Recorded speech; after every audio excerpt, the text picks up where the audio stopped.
ओम नमः शिवाय ओम नमः शिवाय ओम नमः शिवाय। বন্ধুরা কিছু দিন পরেই মহাশিবরাত্রি। এই দিনে আমরা প্রত্যেকেই বাবার আশীর্বাদ প্রাপ্ত করার জন্য নিজেদের মনোবাসনা পূর্ণ করার জন্য এই মহাশিবরাত্রি ব্রত বা উপবাস পালন করি। কিন্তু বন্ধুরা আপনারা কি জানেন যে কাদের প্রার্থনা বাবা সবার আগে শোনেন? এবং এই মহাশিবরাত্রির মধ্যে যদি এই চারটি লক্ষণ আপনাদের জীবনে আপনারা দেখেন তো গ্যারান্টি বলছি বন্ধুরা যে আপনাদের মাথার ওপর স্বয়ং মহাদেব এবং মাতা পার্বতীর আশীষ রয়েছে। তাই অবশ্যই বন্ধুরা আপনারা কিন্তু এই মহাশিবরাত্রি অবধি সকালে ঘুম থেকে উঠে এই কার্যটি অবশ্যই করবেন। দেখবেন যে শিবরাত্রির মধ্যেই আপনাদের জীবনে কিছু না কিছু ভালো জিনিস ঘটেছে। তাই অবশ্যই বন্ধুরা আপনারা ভিডিওটি পুরো দেখতে ভুলবেন না। বন্ধুরা প্রার্থনা একটি এমন জিনিস যার মাধ্যমে আমরা নিজের মনের কথা ভগবানকে বলি। পশু পাখি মানুষ ভূত প্রেত দেবতা সবাই ঈশ্বরের কাছে প্রার্থনা করে। কিন্তু বন্ধুরা হিন্দু শাস্ত্র অনুসার সমস্ত জীবের মধ্যে মানুষকেই সর্বশ্রেষ্ঠ বলা হয়েছে, এমনকি দেবতাদের থেকেও। কারণ বন্ধুরা দেবতা শুধু হচ্ছে একটি যোনি। যখন মানুষ অনেক পুণ্য করে তখন সে স্বর্গলোকে গিয়ে দেবতার জন্ম পায়, এবং মানুষ যখন অনেক পাপ করে ফেলে তখন সে নিচের যোনিতে গিয়ে পশু পাখি দৈত্য ভূত প্রেত এই সমস্ত যোনিতে জন্ম পায়।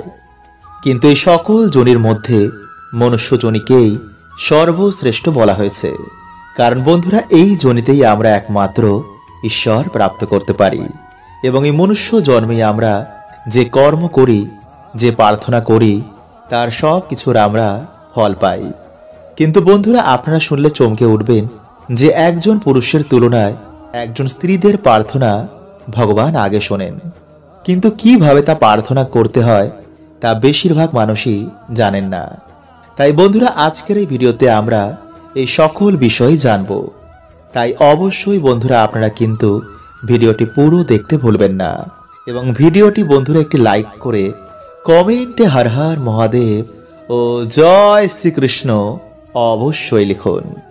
বন্ধুরা আমাদের বেশিরভাগ মানুষের মনে একটি প্রশ্ন ওঠে যে আমরা যা প্রার্থনা করি তা কি ভগবান শোনেন? আসলে বন্ধুরা এর উত্তর হচ্ছে হ্যাঁ। আমরা ভগবানের কাছে যা প্রার্থনা করি তিনি অবশ্যই শোনেন। তাই ভগবান শ্রীকৃষ্ণ এই বিষয়ে বলছেন যে এমন কিছু মানুষের প্রার্থনা আমি আগে শুনি। তাই কারা সেই মানুষ চলুন আমরা জেনে নিই। নাম্বার 1, স্ত্রী। বন্ধুরা পুরুষদের তুলনায় স্ত্রীদের অনেক রকম সমস্যা ভোগ করতে হয়। যেমন স্ত্রীদের রজস্বলা হতে হয়। সেই সময় স্ত্রীরা অনেক পীড়া অনেক কষ্ট ভোগ করে। তারা সেই সময় পুজো অর্চনাও ঠিক মতন করতে পারে না। বর্তমানে সমাজ অনেক আধুনিক হয়েছে, কিন্তু প্রাচীনকালে নারীদের এই সময় অনেক কষ্ট ভোগ করতে হতো। তাদের এই সময় সমাজ থেকে আলাদা করে দেওয়া হতো, এমনকি তারা একসাথে বসে পরিবারের সাথে খাবারও খেতে পারত না। তাই এর জন্যই ভগবান বলছেন যে জপ তপ পুরুষদের বহুবার করতে হলেও স্ত্রীদের মাত্র একবার ডাকেতেই আমি সন্তুষ্ট হয়ে যাই। এছাড়া বন্ধুরা স্ত্রীরা যখন মা হন তখন অত্যন্ত কষ্ট ভোগ করে 10 মাস 10 দিন গর্ভে ধারণ করে সন্তানকে যখন জন্ম দেন তখন সেই কষ্ট বন্ধুরা তা সাধনায় পরিণত হয়। বছর বছর তপস্যার ফল স্ত্রীরা তখন প্রাপ্ত করে। তাই এর জন্যই বন্ধুরা বলা হয় যে মা বাবার আশীর্বাদ এবং অভিশাপ সহজেই লেগে যায়। তাই বলা হয় মা বাবাকে কখনো কোনো দিনও কষ্ট দিয়ে কোনো সন্তান জীবনে সফলতা প্রাপ্ত করতে পারে না। তাই যে বাড়িতে স্ত্রীরা সুখী নেই, তাদের ওপর অত্যাচার হয়, স্ত্রীদের অপমান করা হয়, সে বাড়িতে কখনো কোনো দেবদেবীর কৃপা হয় না, তাদের ওপর ঈশ্বরের আশীর্বাদ থাকে না। নাম্বার 2, যারা অন্যের জন্য বাঁচে। বন্ধুরা নিজের জন্য তো পশু বাঁচে, কিন্তু যারা অন্যের খুশির জন্য বাঁচে, যারা নিজের সমস্ত খুশি ত্যাগ করে দেয় অন্যের খুশির জন্য, তারাই হচ্ছে বন্ধুরা আসল মানুষ, আসল সাধক। তাই ভগবান শ্রীকৃষ্ণ বলছেন যে এমন মানুষদের প্রার্থনা আমি সবার আগে পূর্ণ করে দিই। আর এমন মানুষ যে কেউ হতে পারে, আমাদের মা বাবা, আমাদের ভাই বোন, স্বামী স্ত্রী, দাদু ঠাকুমা বা কোনো সমাজের সেবক।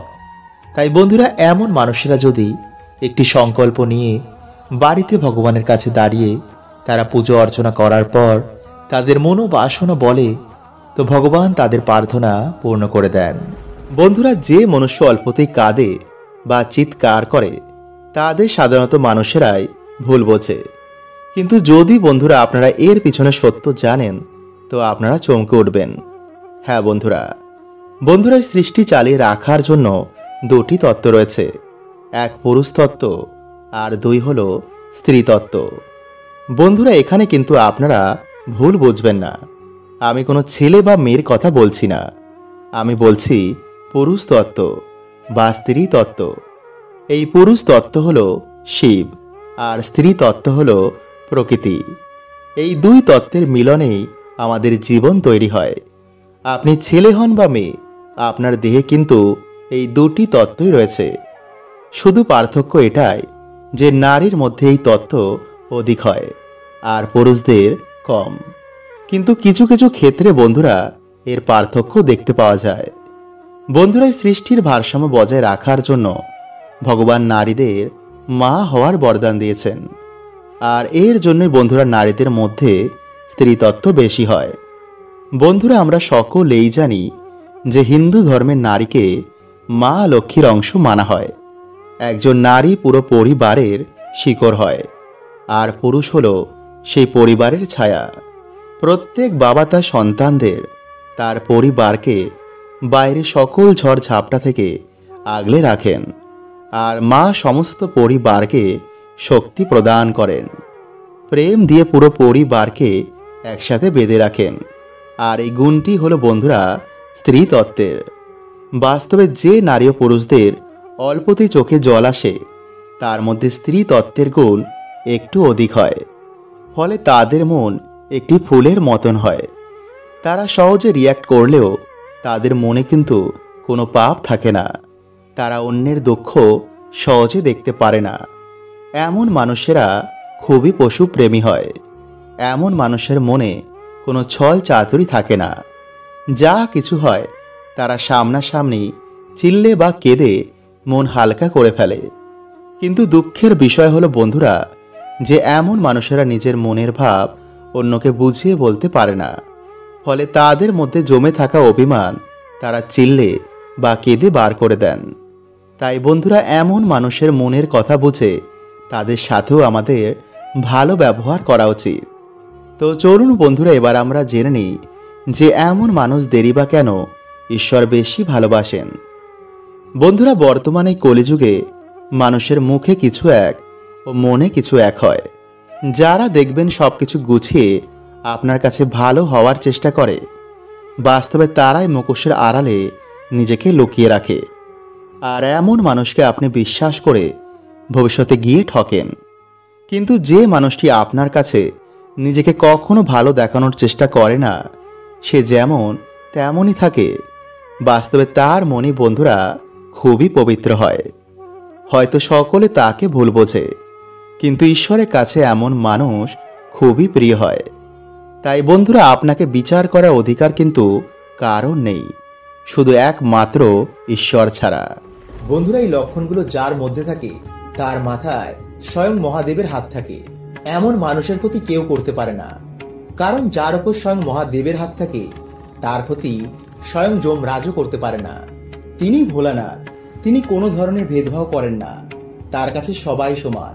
ভগবান শিবকে প্রসন্ন করার জন্য দামি প্রসাদ, সুন্দর ফুল, ধন সম্পদ কিছুই দরকার পড়ে না। তিনি শুধু এক ফোঁটা জলেতেই তুষ্ট হয়ে যান। যে ভক্তি ভরে এক ফোঁটা জল শিবলিঙ্গে চড়ায় তার সমস্ত দুঃখের নাশ হয়ে যায়, এবং সেই মানুষদের মধ্যেই এই লক্ষণগুলো দেখতে পাওয়া যায়। তো চলুন বন্ধুরা, জেনে নিই কি সেই লক্ষণগুলো। তো নমস্কার বন্ধুরা, আমি রাজু, আর আমাদের চ্যানেলে আপনাদের স্বাগত। তার আগে বন্ধুরা, ভিডিওটিকে একটি লাইক করে কমেন্টে শিবজি ও শ্রীকৃষ্ণের নাম অবশ্যই লিখুন। প্রথম লক্ষণ, যে ব্যক্তির উপর মহাদেবের হাত থাকে সে ব্যক্তি সাধারণ জীবনযাপন করতে খুবই ভালোবাসে। মানে দেহকে সুন্দর করে সাজানো, বড় বাড়ি, বড় গাড়ি এই সবের মোহ তার কেটে যায়, সে একটি অন্য জগতেই থাকে। সেই ব্যক্তি কখনো কাউকে ছোট করে না। এমন মানুষেরা খুবই পশুপ্রেমী হয়, তারা পশু পাখিদের খুবই ভালোবাসে। দ্বিতীয় লক্ষণ, মহাদেবের প্রকৃত ভক্ত যারা, তারা নিজের ওপর কখনো অহংকার করে না।